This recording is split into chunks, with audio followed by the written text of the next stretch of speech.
je vous le fais bref, mais au fond, c'est l'essentiel de ce que j'ai perçu, compris, travaillé.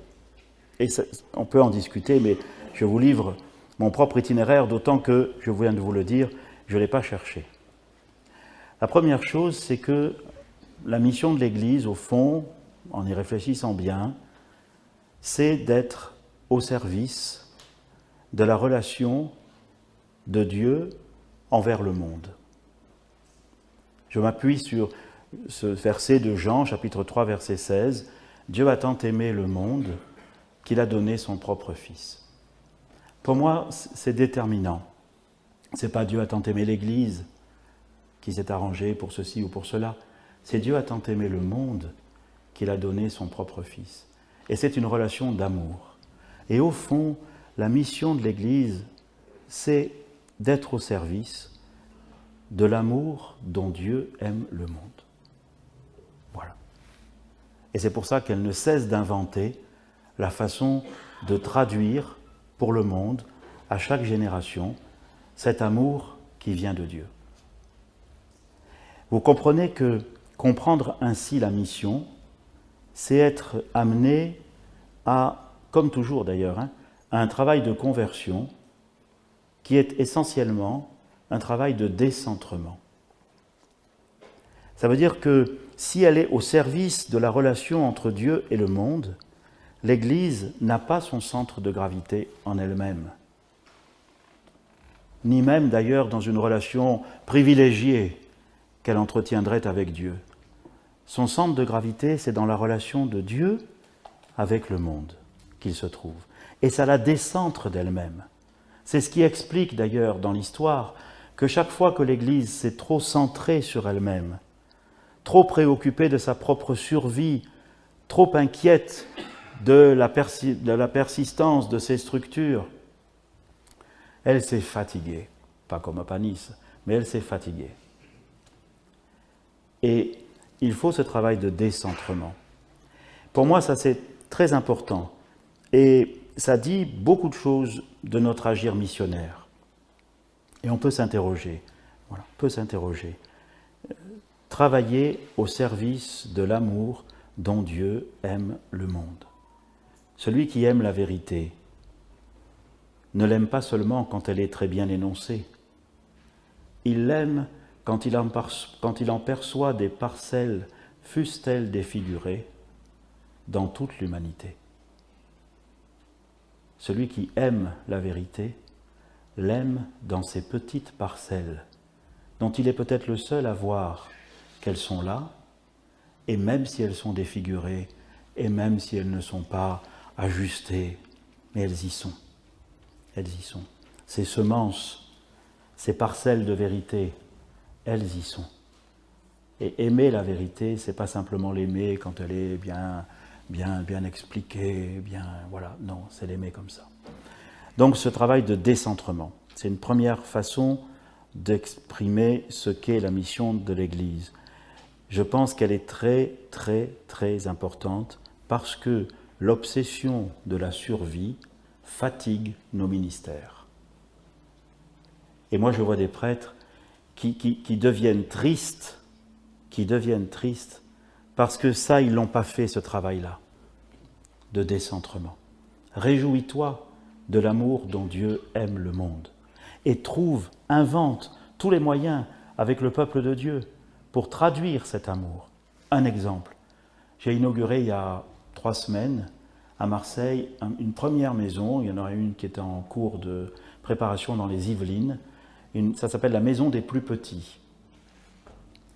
C'est une dame, Violaine, qui a compris, parce que c'était son métier, qui avait un angle mort pour des enfants de 0 à 6 ans qui sont à la fois placés parce que l'ASE a fait en sorte qu'ils ont besoin de ne plus être dans leur famille parce que la famille est dangereuse pour eux, pour diverses raisons, et d'autre part, qui sont gravement malades ou porteurs de handicap.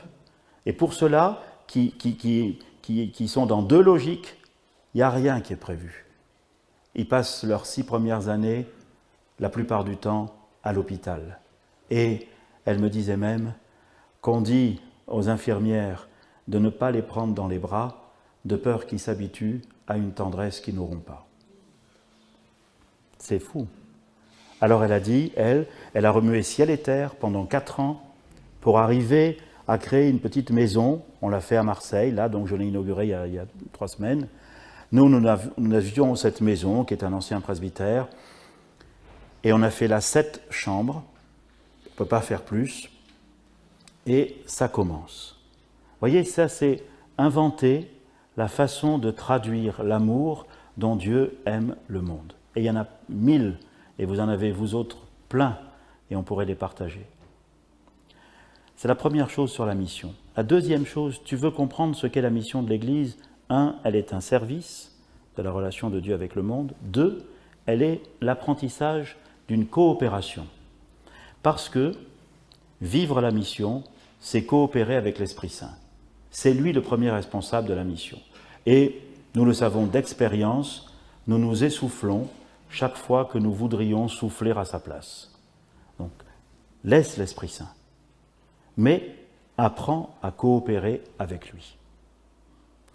C'est très important parce que dans notre histoire théologique et même pastorale, c'est sans doute pas pour rien dans l'émergence des mouvements charismatiques, nous avions trop négligé l'Esprit Saint. Mais l'Esprit Saint, ce n'est pas simplement le louer, c'est apprendre à coopérer avec lui. Ça veut dire que c'est l'Esprit Saint qui prépare le terrain. On parlait tout à l'heure de conversion, mais la conversion de quelqu'un, elle n'est pas possible sans le travail long, lointain, qui remonte à loin de l'Esprit Saint. Saint Jean-Paul II, vous vous rappelez, quand il arrivait quelque part, commençait par embrasser la terre, comme pour signifier que l'Esprit Saint a déjà soufflé sur cette terre bien avant que les pas des premiers missionnaires n'en aient foulé le sol. Ça veut dire, toi qui arrives là tout pimpant pour faire ta mission, oh, réfléchis, avant toi il y avait l'Esprit Saint, et c'est lui qui a préparé, le cœur de ceux auxquels tu vas t'adresser. Regardez, acte 10, avec Corneille, il fallait que Pierre se laisse aussi lui-même préparer le cœur. Et il fallait que Corneille aussi, l'Esprit Saint ait travaillé, pour qu'à un moment, la rencontre soit féconde. Ça veut dire aussi que l'Esprit Saint, c'est pour ça que l'Esprit Saint a besoin d'une église, et d'une église de témoins, et d'une église missionnaire, c'est-à-dire une église qui ne se contente pas de se réjouir de ceux qu'elle accueille le dimanche à la messe, mais qui va chercher les corneilles que l'Esprit Saint est en train de travailler. Et il faut des pierres pour parler aux corneilles. Enfin, vous avez compris, vous ne sortez pas la phrase du contexte. Mais il faut des pierres. Il faut des apôtres.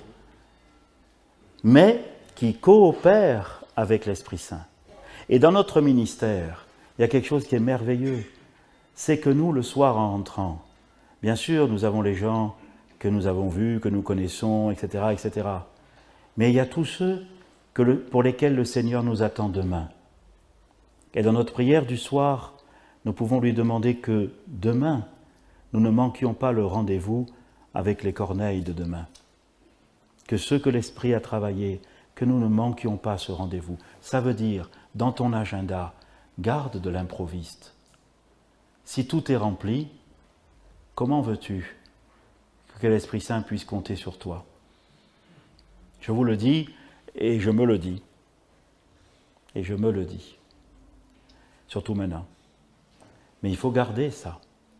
Et vous voyez, si on va encore un peu plus loin, ça veut dire que rien dans l'histoire de celui que vous allez, ou celle que vous allez rencontrer demain, rien n'est à rejeter a priori.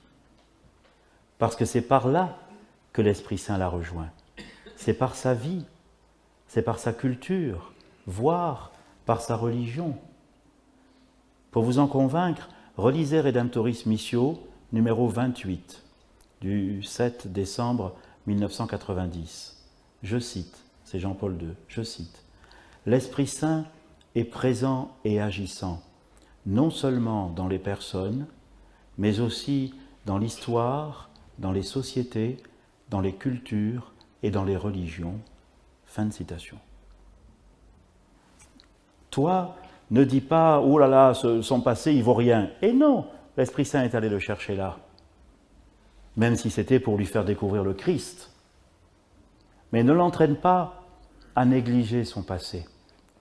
Et pire, à le mépriser. Apprends-lui que le Christ apporte toute nouveauté en s'apportant lui-même, mais que cette nouveauté a été préparée par le travail de l'Esprit. Si je vais encore un tout petit peu plus loin, Apocalypse, je me tiens à la porte et je frappe. Si tu m'ouvres ton cœur, je ferai chez toi ma demeure. Dans la rencontre dans laquelle est possible une conversion, tout se passe comme si c'est l'Esprit Saint qui, de l'intérieur, avait travaillé la serrure pour qu'elle s'ajuste à la clé. Mais c'est l'apôtre qui porte la clé. Voyez, cette profondeur dans cette rencontre, c'est toi qui permets à la serrure de s'ouvrir parce que tu as la clé. Mais c'est l'Esprit Saint qui a travaillé de l'intérieur la serrure pour qu'elle s'ajuste à la clé. Moi, je me suis dit, peut-être c'est pour ça que Saint-Pierre, il est toujours avec les clés. Mais c'est ça. La mission, c'est ça, coopérer avec l'Esprit Saint. Et du coup aussi, ça te libère. Qu'est-ce que tu veux? Ça te libère. Des fois, on croirait qu'il faut aller vite là parce que cette personne, elle n'est pas loin là pour le catéchuménat, et puis ça traîne. Mais laisse faire l'Esprit. Parfois, tu comprends, toi, dans ta prière, que l'Esprit a besoin que tu donnes le petit signal qui va aider cette personne à franchir la marche. Et en parlant de marche, vous le savez, dans notre ministère, on passe notre temps à ajuster, pas seulement les clés et la serrure, mais à ajuster les marches pour que chacun puisse monter. Combien de fois on fait ça? De diminuer la hauteur des marches pour que on puisse les gravir. Combien de fois on fait ça? Et c'est tellement beau dans notre ministère que de faire ça. C'est pour ça, qu'est-ce que vous voulez? On n'est pas des douaniers de l'au-delà. On n'est pas des gens qui mettent le visa pour ou contre le salut. D'ailleurs, ce n'est pas nous qui sauvons, c'est Dieu. Mais on est des gens qui aménagent l'escalier, qui s'occupent des serrures.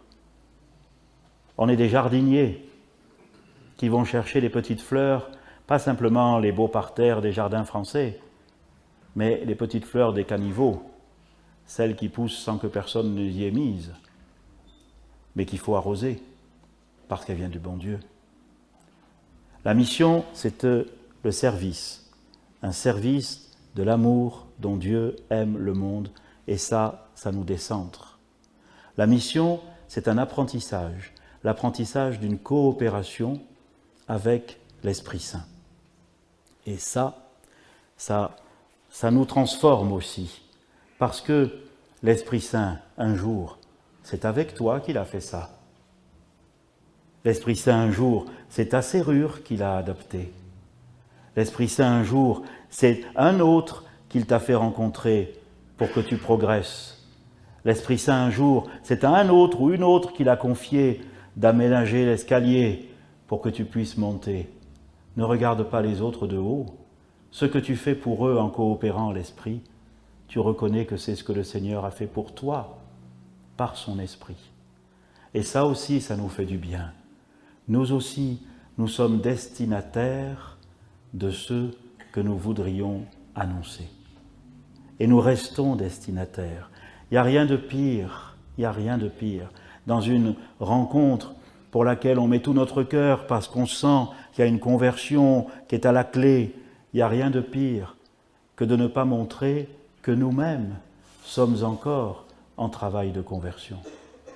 Que pour marcher, pour avancer, pour être effective, la conversion de l'autre et la mienne vont de pair.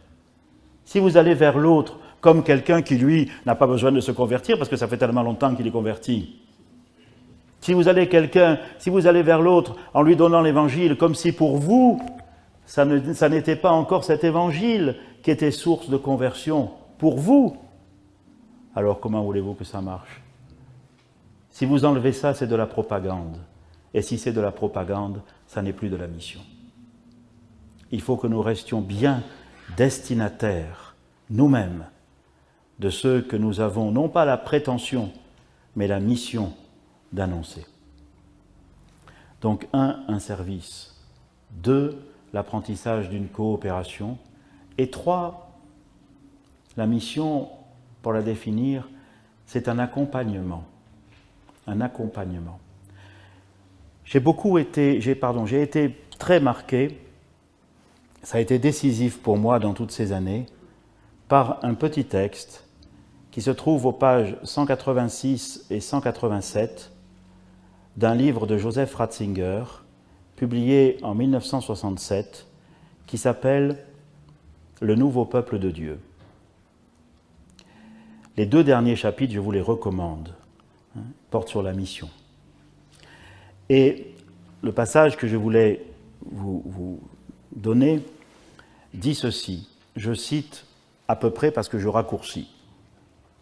Il dit « La mission consiste à accompagner la marche de Dieu vers les peuples du monde. » Celui-là, je vais vous le donner en entier parce que ça vaut la peine. Il a été mis de côté ce matin, le voilà. Il parle de... Voilà, regardez, vous allez voir, c'est merveilleux. Quand on comprend ça, me semble-t-il, on progresse. Je cite, « Ce message en route vers les peuples, nous l'appelons Église. » Oh, voyez, quelle belle définition. Ce message en route vers les peuples, nous l'appelons Église. De ce rejet du message qui le rendit sans patrie et le força à être en route, naquit la mission qui coïncide ainsi en un sens très profond avec l'Église elle-même. Voyez, du rejet du message qui le rendit sans patrie et le força à être en route. Oh, c'est merveilleux pour nous, parce que nous, le rejet, on le connaît, on en fait les frais, on sait ce que ça veut dire, et parfois on se le prend comme si c'était pour nous. Mais t'inquiète pas, du rejet du message, depuis le début, c'est pas toi qui vas faire en sorte qu'il n'y ait plus de rejet. D'ailleurs, sinon, ça n'irait pas. De ce rejet du message qui le rendit sans patrie, et le força à être en route, naquit la mission. La mission naquit comme la nouvelle figure de la promesse. Ça aussi, la mission de l'Église, il nous faut la comprendre sur l'horizon de la promesse. La promesse faite à Abraham. Un jour viendra où en toi seront bénies toutes les nations de la terre. Un jour viendra où toutes les nations convergeront vers Jérusalem. Je continue, Ratzinger. La mission naquit comme la nouvelle figure de la promesse. La mission n'existe pas malgré la promesse, mais à cause de la promesse, comme son expression désarmée. Elle devrait se laisser pénétrer profondément par ce facteur de promesse qui ne supprime pas le commandement, mais délivre de toute crainte. Ça, si vous pouvez, méditez-le. La mission et la promesse. Ça nous redit quelque chose de très important, c'est que la foi chrétienne est greffée sur la foi juive. C'est que nos Bibles sont des reliures avec le Premier et le Nouveau Testament. Dans l'histoire de l'Église, souvent, on a voulu supprimer cette reliure parce qu'elle était trace d'une altérité et que nous voulions une identité. Et pourtant, c'est le mystère de notre foi que nous ne puissions décliner notre identité sans faire référence à une altérité qui lui est constitutive. Ça a commencé très tôt. Rappelez-vous, Marcion a été condamné en 144. Et c'était Marcion qui disaient mais maintenant qu'on est chrétien, pas besoin de ces trucs juifs, il n'y a pas besoin, et même dans les écritures du Nouveau Testament, on peut faire du tri. Condamné en 144. Mais le virus du marcionisme n'a cessé de hanter l'Église, est revenu toujours, chaque fois qu'on avait besoin, pour je ne sais quelle raison, de ne pas accepter qu'une altérité ne soit constitutive de notre identité. C'est sur l'olivier de la foi juive, comme dit saint Paul, qu'a grandi la foi chrétienne. Et voyez bien, l'un des principaux relais du marcionisme, au moment où le virus s'est réveillé, c'est en Allemagne au début du XXe siècle, en particulier avec le travail de Adolf, pas celui auquel vous pensez, hein, mais enfin c'était un grand théologien protestant, Adolf von Harnack. Enfin, voilà, c'est comme ça qu'il s'appelait, peu cher, le pauvre, hein. C'est pas ma faute. Hein. Il s'appelait Adolf von Harnack. Et puis un certain nombre d'autres aussi qui ont donné le christianisme allemand, c'est-à-dire quand même cette forme de christianisme protestante, mais pas que protestante, qui a soutenu le national-socialisme et qui a fait tout ce qu'il fallait faire pour montrer que vraiment la foi chrétienne n'avait rien à voir avec le judaïsme et qu'il fallait justement encore l'en délivrer. Aujourd'hui, vous savez, ce ne sont pas des choses faciles à faire comprendre, hein, mais c'est très important. Si on perd cette dimension d'altérité que représente chez nous la foi juive, et on perd beaucoup. Scrutant son propre mystère, comme dit le Concile, Nostra Aetate numéro 4, l'Église comprend et s'interroge sur les liens qui l'unissent avec le peuple juif. Ça, c'est très important. Et alors du coup, le peuple juif est le dépositaire de la promesse. Et les dons de Dieu sont sans repentance. Ça veut dire que toi, chrétien, tu n'es pas le seul acteur de la réalisation de la promesse. Mais il y a une différence. Le peuple juif est chargé de croire en la promesse. Abraham, le Dieu de nos pères, etc., etc. Croire qu'un jour viendra où toutes les nations convergeront vers Jérusalem, où toutes les nations seront bénies en Abraham. Et voilà la marche des nations vers Jérusalem.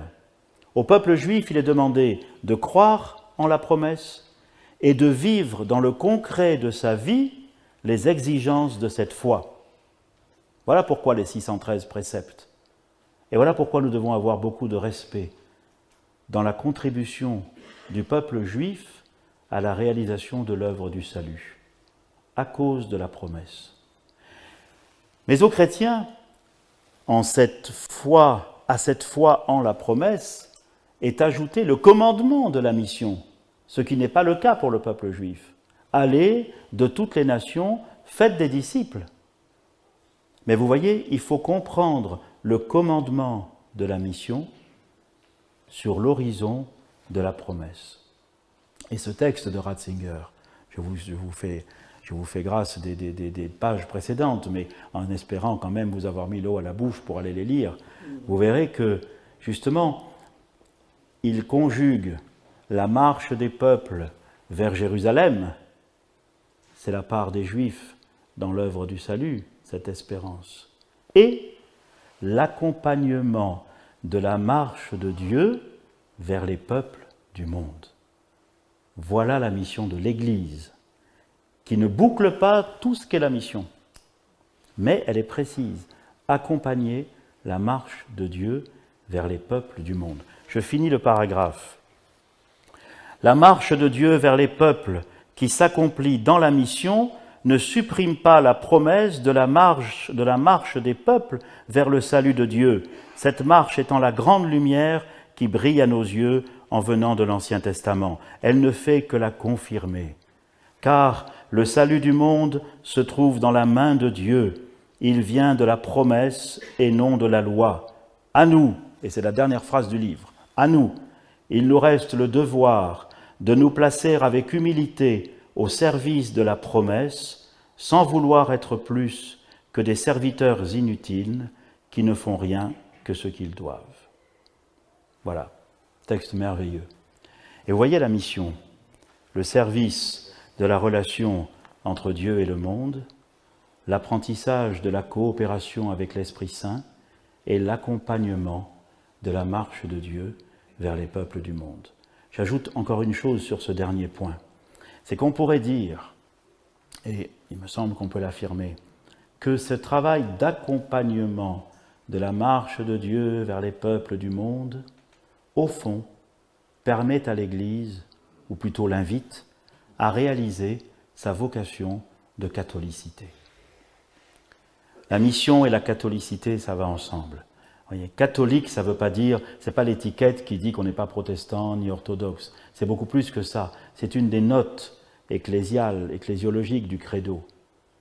La catholicité de l'Église est pour elle non pas un statut, non pas un privilège, non pas une étiquette, mais une vocation. Elle est appelée à faire œuvre de catholicité. L'Église, moi j'ai appris ça en lisant le chapitre 7 de Catholicisme d'Henri de Lubac et aussi le chapitre 9. L'Église, et ça avait été pour de Lubac comme vous savez, comme de ces intuitions qui, un jour, ça y est, j'ai compris, et après je développe ce que j'ai compris. Mais de Lubac disait, mais au fond, quand ils sont sortis du Cénacle, qu'ils n'étaient pas nombreux, l'Église était déjà catholique. Mais au fond, quand Paul faisait le tour là, des villes, des bourgs et des bourgades de la Méditerranée orientale, l'Église était déjà catholique. Ça veut dire que la catholicité de l'Église n'est pas proportionnelle à l'extension de sa surface sociale. Quand on a confondu ça, on a confondu mission de l'Église et colonisation. On a confondu ça. Et on a cru qu'il suffisait d'embarquer des missionnaires au milieu des commerçants ou d'autres choses pour que la mission de l'Église soit accomplie. Et puis quand ils sont rentrés, on est rentré avec. Je le dis parce que je suis né en Algérie. Mais c'est pas ça. C'est pas ça. La catholicité de l'Église n'est pas proportionnelle à l'étendue de sa surface sociale. S'il fallait la définir, je dirais ainsi.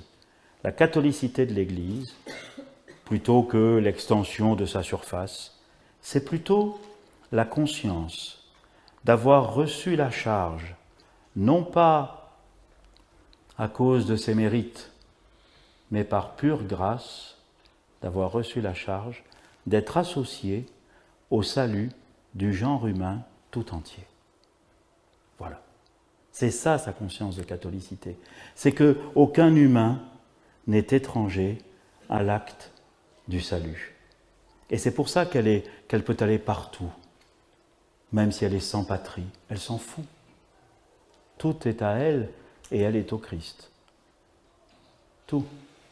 C'est pour ça qu'elle est chez elle partout. Et vous, dans votre ministère, soyez chez vous partout. Ne vous laissez pas enfermer comme si vous étiez le curé des cathos. Vous êtes le curé de la population de la ville où vous habitez, même Poissy, ou du village, ou du territoire. Vous êtes là pour tous, puisque vous participez à la vocation de l'Église, à la catholicité. Et quand on a compris ça, mais ça libère aussi, ça libère. Rien de ce qui est humain, comme disait l'autre, ne vous sera étranger. Moi, je ne peux pas suivre parce que j'y connais rien, mais je me réjouis que certains d'entre vous aillent faire œuvre de mission sur les réseaux sociaux, sur ceci, sur cela, avec toutes les précautions que vous savez mieux que moi, qui sont nécessaires. Mais faites-le, partout, partout. Donc la catholicité de l'Église, c'est ça. Et ça change beaucoup de choses quand on comprend sa vocation de catholicité et qu'on essaye de la déployer, qu'on essaye de la vivre. Et voyez, pour approfondir, on pourrait dire que le concept ecclésiologique de catholicité est relié au concept christologique de récapitulation. Le salut est accompli, c'est le mystère pascal. Mais le Christ n'est pas encore total tant que tout, au ciel et sur la terre, n'a pas été récapitulé en lui. Voyez Paul. Et qu'est-ce que la catholicité? C'est la façon dont l'Église au service de l'amour dont Dieu aime le monde, et apprenant à coopérer avec son esprit qui souffle où il veut et tu ne sais ni d'où il vient ni où il va. La catholicité, c'est la façon dont l'Église, faisant cela, coopère à l'œuvre de récapitulation. Tout doit être un jour récapitulé. Mais vous voyez que ça a du coup une dimension eschatologique. Et la compréhension de la mission ne peut pas faire l'économie d'une dimension eschatologique. Voilà aussi qui nous sort de ces coups de mou que nous pouvons avoir et que le Père prédicateur a évoqué tout à l'heure. Et c'est eschatologique. Laisse le temps à l'esprit. Ne fais pas le bilan au bout de 3 mois pour savoir ce que tu as fait, pour savoir si c'est bien ou pas bien. Bien sûr, relis ce que tu fais. Mais dis-toi que c'est le temps de Dieu.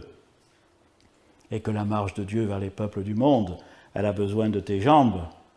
Mais il y en a eu d'autres avant toi, et peut-être qu'il y en aura d'autres après toi. Donc voilà, voyez ces 3 thématiques que je voulais vous dire de la mission de l'Église. Le service de la relation d'amour dont Dieu aime le monde, l'apprentissage de la coopération avec l'Esprit Saint et l'accompagnement de la marche de Dieu vers les peuples du monde selon la vocation de l'Église à la catholicité. Comme j'ai évoqué le ministère presbytéral au fur et à mesure, et que l'heure a tourné pendant ce temps, je vais ne pas y revenir. J'aurais eu quelques éléments à dire là-dessus, mais je pense que je l'ai fait au fur et à mesure. Je n'ai jamais vérifié l'authenticité, mais j'avais vu ça une fois dans un pèlerinage à Assise. J'avais cru comprendre ce que je vais vous dire, et comme ce n'est qu'un conseil, vous en comprendrez la teneur, même si on n'a pas fait la vérification historique. C'est que François, invité par Claire pour visiter son petit monastère, elle lui montre le jardin, et les tomates, et puis un peu les arbres fruitiers, et tout ça. Et François lui dit, ben c'est bien, c'est bien. Mais il dit à Claire, je vais te donner un conseil. Ne cultive pas tout ton jardin. Laisse un endroit où toi tu ne cultives pas. Et laisse le Seigneur faire pousser des fleurs et ce qu'il voudra. Ça veut dire, ne cultive pas tout ton jardin, sinon, comment pourrais-tu te réjouir de tout ce que le Seigneur fait pousser sans toi? C'est un bon conseil pour la vie apostolique.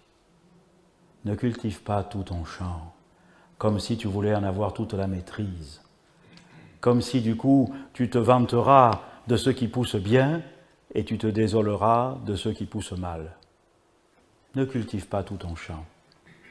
Réjouis-toi de tout ce que le Seigneur fait pousser sans toi. J'ajoute là-dessus, réjouis-toi du ministère de ton frère prêtre, qui ne fait pas comme toi. Réjouis-toi.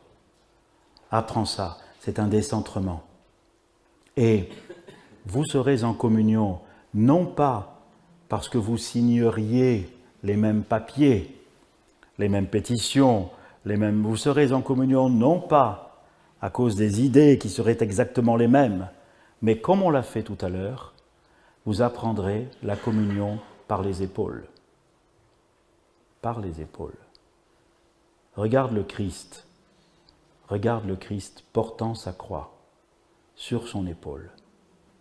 Et dis-toi que, comme ça nous a été dit tout à l'heure, venez à moi, vous tous qui peinez sous le poids du fardeau. Et toi, avec tes frères prêtres, le premier lieu de la communion, c'est les épaules. C'est de porter ensemble les fardeaux. C'est de prier, comme on l'a fait tout à l'heure, avec la main sur l'épaule. Non pas pour dire que je suis d'accord à 100% avec la façon dont tu exprimes la foi, mais à cause du Christ, je participe à ton fardeau. Le deuxième conseil, c'est celui que m'avait donné mon prédécesseur, Georges Pontier, au moment où je lui ai succédé. Il m'avait dit ceci, chaque fois qu'on augmentera le poids de ta charge, toi, allonge le temps de ta prière. C'est le meilleur conseil qu'on m'ait jamais donné. Chaque fois qu'on augmentera le poids de ta charge, toi, allonge le temps de ta prière.